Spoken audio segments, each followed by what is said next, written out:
Merci de nous rejoindre, hein. Vous êtes bien dans votre émission, les rendez-vous de les vendredis de Direct Santé, hein. Donc aujourd'hui, on parle de ceux qui tuent l'amour, hein, au sein du couple. Donc je suis accompagnée de Rachida Traoré, hein, qui est organisatrice de mariage et coach en relation de couple, et aussi Dieudonné Kevin, promoteur culturel. Donc aujourd'hui, ben, c'est un gros débat, hein. C'est à savoir, hein, qu'est-ce qui tue le couple et comment on arrive à se comprendre, hein, et à accepter aussi les défauts de l'autre. Donc Rachida, hein, tout à l'heure on disait que vous nous disiez comme quoi il faut déjà apprendre à se connaître, Ouais. connaître aussi la personne en face avant de se mettre en couple, Tout hein. à fait. Il faut vraiment prendre le temps de se connaître d'abord, de connaître l'autre et de savoir qu'est-ce que l'autre veut. Mm. Parce que aimer ne veut pas dire recevoir. Aimer veut dire donner. Mais quand on se retrouve dans cette position où on est là pour donner à l'autre, et l'autre aussi se prépare aussi à donner à sa partenaire, vous allez voir que le donnant-donnant là équilibre en fait l'amour. Ça veut dire que tu, en tant que femme, tu dois accepter certains décalages de ton mari. Il faut savoir être tolérante. Si ton mari peut-être fait un travail qui lui demande de travailler la nuit, tu as connu ton mari comme ça. Après le mariage, tu demandes Qu'il change. qu'il rentre plus tôt. Ça veut dire qu'il faut avoir un process. C'est pourquoi moi je conseille toujours aux gens, est-ce que vous avez fait un plan de vie de couple? Où est-ce que tu vas? Où est-ce que l'autre va? Où est-ce que votre couple va? Parce qu'il y a ma personnalité, il y a ce que je veux. Et tu ne peux pas exiger aussi à l'autre d'être comme tu veux. On n'exige pas, il y a ce que toi tu es. C'est quand on ne se réalise pas qu'on veut que l'autre nous réalise. C'est ça. Alors que l'autre ne peut jamais nous réaliser. Il faut d'abord vivre bien, être bien dans sa peau pour pouvoir recevoir encore le plus. Mais si tu attends l'amour, tout ce qu'il faut de ton mari, ma chérie, tu seras triste à vie. Mais par exemple, je donne juste un exemple. Une femme peut-être qui n'a jamais voyagé, qui attend que ce soit son mari qui la fasse voyager. Mais moi je me dis que c'est une erreur. Tu es jeune, mais organise, propose aussi. Découvre le Togo, découvre, voyage, pour qu'il n'y ait plus ce manque-là dans ta vie. Si tu as des faits, moi je suis par exemple event planner, je fais quelque chose que je veux, ça me bouffe du temps. Il se peut que peut-être le week-end où les gens normaux restent à la maison pour se reposer. Moi, je suis sur mon chantier de décoration mariage, tout ça, parce que le mariage, c'est le week-end. C'est le week-end. Ça veut dire qu'il va falloir bien communiquer. Peut-être ailleurs, si on ne communiquait pas bien, c'est un facteur de tuer l'amour. Le métier exercé. Ça, c'est la première chose. Kevin est en train de... Et puis les couples qui font chambre à part aussi. Mais ça c'est un... Bon, c'est un choix aussi. Parce que je ne veux pas dire que... Parce que j'ai rencontré des gens qui font des chambres à part. Monsieur a sa chambre, madame et la femme a sa chambre. A sa chambre. Et ils se retrouvent juste pour le plan X. Et puis voilà, c'est fini. Même moi, je me dis qu'il faut suffisamment communiquer. Il faut suffisamment donner de l'espace à tout le monde pour qu'après 2 ans, 3 ans, vous puissiez vous accorder. Mais actuellement, les gens veulent que l'autre change automatiquement. Je veux que tu fasses ça. Et il n'y a même pas le temps de transition. Alors que toute chose a une transition. Oui. On peut le faire en 5 ans, en 10 ans. Mais quand tu aimes l'autre et tu veux lui donner le meilleur, l'effort de donner, l'autre aussi fera l'effort de te rendre le retour. Exactement. Et Kevin, Tu dis? les chambres à part. Non, moi je ne vais pas aller sur ce débat de chambre à part. Moi je vais plutôt revenir encore sur les détails de ce qui tue l'amour parce que... Mais ça tue l'amour. Non, il faut déjà être en couple pour penser à faire une chambre à part. Quand on n'est pas en couple, qu'est-ce qui va nous pousser à faire mais là on parle de chambre à part? relations de couple là. Oui, ceux mais qui vivent ensemble. Je refuse pas. Voilà, c'est là où il faut qu'on recadre le débat. Là, nous sommes plus concentrés sur le couple, oui. les gens qui vivent déjà ensemble. Maintenant, qu'est-ce qui tue la relation? Voilà. Mais on a tout dit, c'est parce qu'il n'y a pas eu un plan, il n'y a pas eu un programme. Ces mecs-là, ou bien ce couple-là ne se connaissent pas vraiment. Il y a des détails que chacun ne maîtrise pas sur l'autre. Et puis, déjà, il faut aussi aller à la fondation. Qu'est-ce qui les a motivés à être ensemble? Il y a des gens qui se rencontrent. Moi, j'ai animé une fois le mariage de quelqu'un qui venait d'épouser une femme qu'il a rencontrée, ça fait même pas une semaine. Ils sont allés en week-end pour un boulot quelque part et il a rencontré la fille là-bas. Et un vendredi et l'autre vendredi qui va suivre, je te jure, qui se mariait. Voilà. Et ça a été un coup de foudre, c'est parti comme ça. Les gens les ont jugés, tellement de personnes. Je me rappelle, au cours du mariage, dans les coulisses, même la famille était divisée. Il y avait des gens, mais aujourd'hui, ils sont encore ensemble. Ils ont 2 enfants. Je connais bien le couple. Au même moment, ça aurait pu virer un peu à autre chose. Mais eux, leur couple a tenu sur le chemin parce qu'il y a quelque chose. Donc, tout dépend de la fondation, de la base. Et aussi, m'excusez, là je vais devenir un peu plus spirituel, tout dépend de Dieu. Parce que quand Dieu met 2 personnes ensemble, quels que soient les critères, quel que soit ce qu'il y a autour, ce couple-là ne va jamais mourir.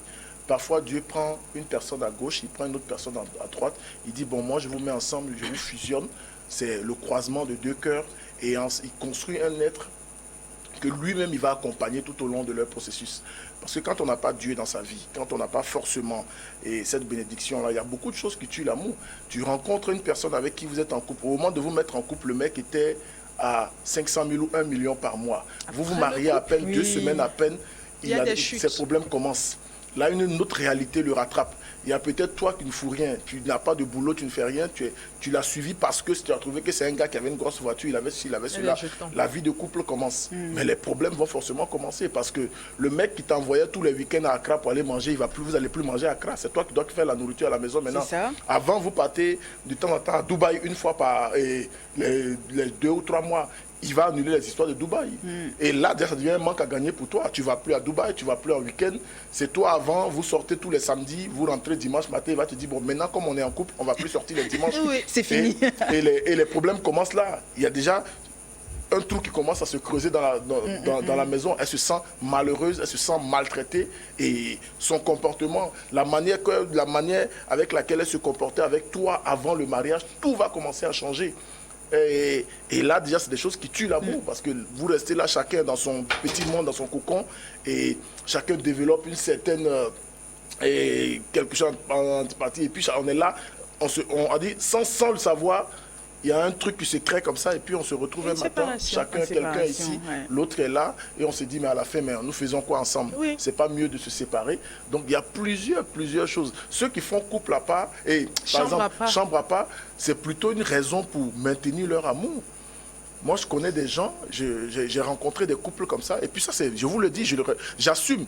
Des gens font simplement chose chambre à part pour pouvoir durer ensemble parce qu'ils se disent à un moment donné, les gens sont fatigués de se voir. Les gens sont fatigués de passer la nuit ensemble. Les gens sont fatigués d'être dans le même lit. Les gens sont fatigués de se voir pratiquement tous les jours et tout. On a envie parfois d'aller voir ailleurs. C'est ce qui a créé chez ce peuple-là qu'on appelle aujourd'hui le peuple développé européen, civilisé, les Européens, qui fait qu'eux, ils sont dans le libertinage. Des gens vont jusqu'à permettre à leurs femmes de voyager seules, de voyager avec quelqu'un de leur choix, d'aller faire 1 mois, 2 mois. Et même il y a des clubs, même. Des clubs où les gens vont pour revenir juste pour sortir un peu du très quotidien. On se dit à un moment donné, mais ça fait 5 ans que je suis avec la même personne, on a envie d'aller voir ailleurs.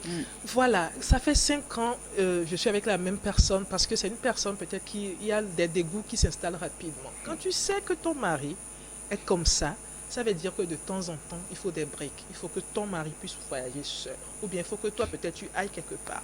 Il faut le planifier. Maintenant, quand il voyage seul, là, il s'en fait quoi? Mais vous êtes d'accord avec moi que quand il voyage seul, c'est là où il y a cette histoire de Sugar Daddy qui vient? De Tiza, non? Non, il peut être sincère. Non, mais rien n'est rien. Il ne peut pas être sincère. Il ne peut pas voyager, aller rester seul là-bas. Il va aller faire quoi à Dubaï seul? Il ne peut pas voyager tout seul. Il peut voyager seul. Non. Oui, il peut. Nous sommes en 2022. Il y a des gens qui voyagent seuls. Oui, mais nous sommes en 2022. Mais forcément, il y a quelque chose derrière. Spirituellement, il va se maîtriser. Nous sommes en 2022. Moi, par exemple... 1 sur 1 million peut-être. J'ai eu à écouter une demoiselle. Elle a eu à flirter pendant 6 mois avec un monsieur. Et 6 mois après, ils sortaient déjeuner, restaurant, tout cela, c'était leur vie. Hein. Et 6 mois après, le monsieur l'avait invité le premier week-end chez lui. Et après ce premier week-end, le monsieur a commencé par se retirer. Et elle ne comprenait pas pourquoi le monsieur en fait, se retirait. En fait. Et on causait, il dit, mais qu'est-ce que tu as fait durant tout ce week-end-là et qui n'avait pas bien marché.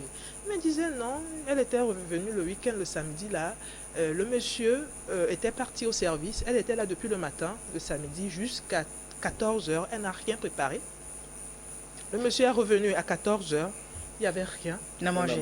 Elle n'a pas préparé. Elle ne va même pas nettoyer la maison. Oui, j'en viens. Voilà. Elle n'a rien préparé et puis elle demandait, mais on va aller au restaurant. Voilà. Et le monsieur m'a dit, tu es venu depuis le matin.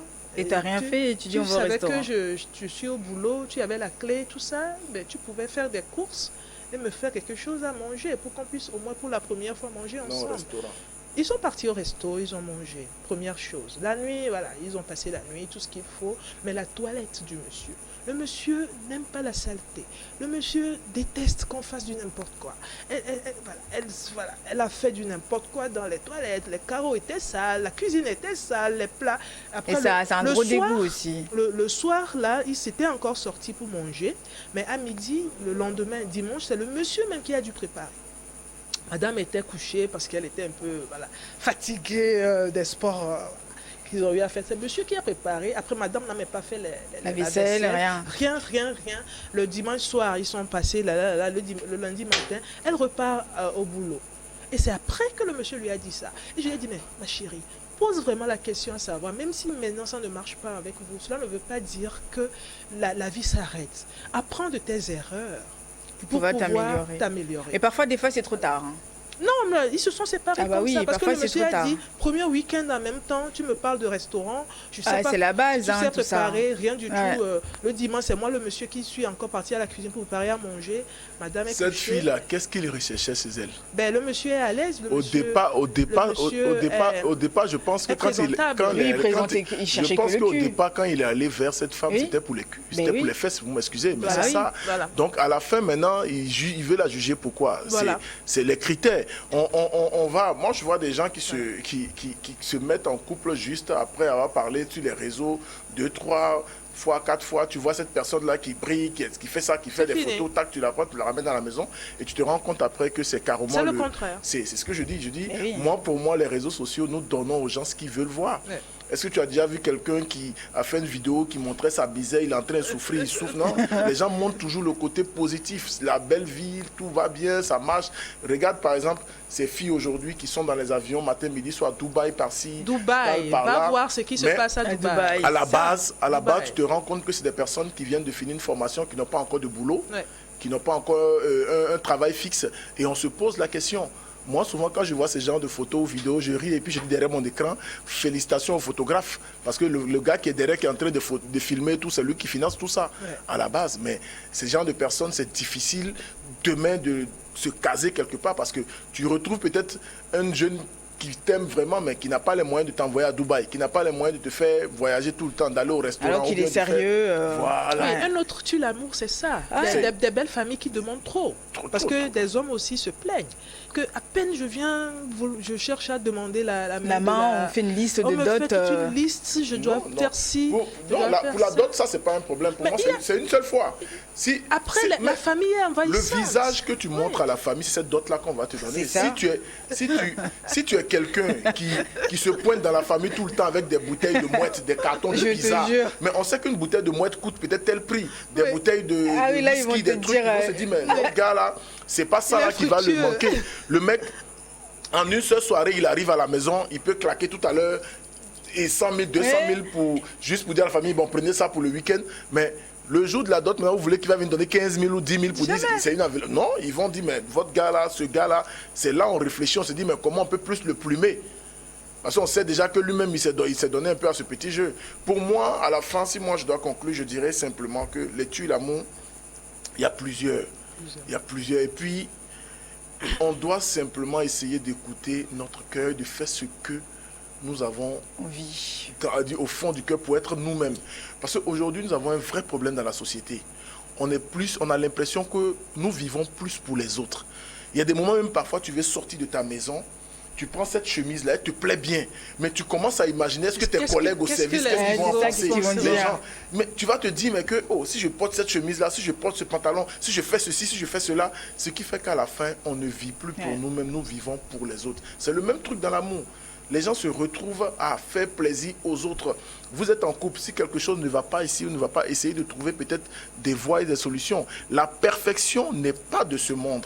C'est quelque chose, c'est un idéal qu'on peut atteindre. Personne n'est parfait. Même ceux qui ont essayé d'être parfaits n'ont jamais su être parfaits à 100%. Donc, dans un couple, il y aura toujours des hauts et des bas. Mais le problème que nous avons dans la société aujourd'hui, nous acceptons toujours les hauts, mais on n'aime jamais avoir des bas. Et c'est les bas qui tuent l'amour. Et pour vous, Rachida, pour conclure? Pour conclure, moi, je dirais à tout le monde, c'est toujours bien quand on est en couple de s'évaluer, d'évaluer son couple. C'est important parce qu'il faut s'évaluer soi-même. Est-ce que là où tu es aujourd'hui, c'est à ce niveau que tu voulais être? Est-ce que là où ton couple est aujourd'hui, c'est à ce niveau que ton couple est? Est-ce que là où ton partenaire est aujourd'hui, c'est à ce niveau qu'il voulait être? S'ils ont eu des bases au début. Voilà, mais si vous n'avez pas fait de plan, si vous n'avez rien fait, de grâce, faites vos plans parce que les petites piques viendront de temps en temps. Avec la belle famille, avec les belles sœurs et autres, il y aura des pics. Des pics d'abord entre vous-même parce qu'il y a des humeurs, il y a la cohabitation, des petits détails. Je ne peux pas dire que il y a des femmes peut-être qui ne supportent pas la saleté ou bien des hommes qui ne supportent pas la saleté. Ce sont aussi des tues l'amour. Il y a peut-être les hygiènes corporelles aussi. Ce sont aussi des choses qui tuent beaucoup l'amour. On n'en a pas parlé. Tu veux faire l'amour, ta bouche sent, pas, voilà. La sueur est là, monsieur. La sueur est là. Voilà, ça passe pas sans pas aussi bon, des tues rien. l'amour. Les enfants aussi sont des tues l'amour. Oui. Si on a des enfants assez terribles, on n'arrive pas à bien communiquer pour pouvoir canaliser l'éducation des enfants. Ça peut aussi tuer l'amour. Oui. C'est pourquoi vraiment les couples, asseyez-vous, communiquez, ne vous couples parlez pas, recomposés aussi. ne restez pas à côté de vous, soyez vraiment ensemble et gérez les crises comme cela se doit. Il y a les hauts, il y a les bas, mais quand on planifie sa vie, même quand les bas arrivent, on se rattrape. C'est ce que moi j'ai dit toujours. Et arrêtons d'être des perfectionnistes pour juger les autres. Tu as pris une dame comme à l'instant, pardon. Tu as pris une dame que tu as invitée à la maison pour un premier week-end. Tu dis, elle n'a pas fait la cuisine, elle n'a pas bien géré ta douche et tout. Toi, tu es un homme tellement propre, tu la mets au dehors. Pourquoi? Il faut l'apprendre à faire la cuisine, il faut l'apprendre à nettoyer la chambre, il faut l'orienter, il faut communiquer. Il faut dire, ma chérie, tu sors avec une femme, tu sens qu'elle n'a pas une bonne odeur corporelle, mais il faut l'aider à avoir une bonne odeur corporelle. Voilà. Il y a Au lieu de fuir, au lieu de fuir, voilà. Oui. C'est ça le problème, c'est que tu es en train de fuir aujourd'hui là. Qui va venir rester dedans? Il faut C'est ça. l'amener vers, c'est pourquoi ça. il faut bien communiquer. Il ne faut pas être à côté, mais il faut être ensemble en fait. Bon, on arrive à la fin de l'émission, malheureusement, c'est trop court, mais... Mais tu nous invites pour 30 minutes. Pour 30 minutes. Moi, je parle beaucoup. À très bientôt, à très bientôt. À très bientôt pour la suite alors, hein, Kevin. Donc en tout cas, communiquer, hein, c'est très important. La base, c'est ça, la communication. Et puis, essayer d'apprendre aussi de l'autre et éviter d'écouter hein, ce qui se passe à côté parce que c'est pas ça qui va vous aider à vivre en harmonie dans votre couple. Un grand merci à tous. Merci à Kevin, merci à Rachida. Merci à vous tous. On se retrouve demain. Au revoir.